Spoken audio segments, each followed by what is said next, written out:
ازيكم يا جماعه عاملين ايه؟ انا حابب اقول لكم بس دلوقتي كده شويه تيبس صغيره. قبل ما تطلعوا اي بوست على الفيسبوك لازم تكونوا فاهمين ايه هي العناصر بتاعه الالجوريزم او خوارزميات الفيسبوك الجديده اللي اتعدلت في بدايه 23. هم 4 حاجات بالاساس عشان تعرف تفاصيل اكتر او اقرا الكابشن الموجود على البوست. اول حاجه الانفنتوري اللي هو الاسيتس كلها بتاعه الفيسبوك اللي بيحط عليها الكونتنت بتاعه. تاني حاجه السيجنالز او الاشارات اللي بتتبعت للفيسبوك اللي بناء عليها بيعرف ان اليوزر ده حابب نوع المحتوى ده ولا لا. تالت حاجه بقى اللي هي التوقعات، توقعات الناس بالنسبه للبوستات او الفيسبوك بيدي زي ما تقولوا كده ايه، بيقترح بوستات معينه للناس وبيشوف هل هم هيتفاعلوا معاها ولا لا.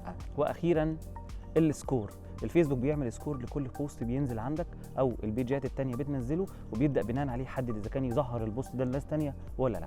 دول ال4 حاجات اللي لازم تكون عارفهم وانت بتشتغل على الفيسبوك. عشان معلومات اكتر وعشان تفهم اكتر الموضوع، يا ريت تقرا الكابشن وتعمل سيف للبوست عشان الغير يستفاد وتشير البوست لغيرك. شكرا.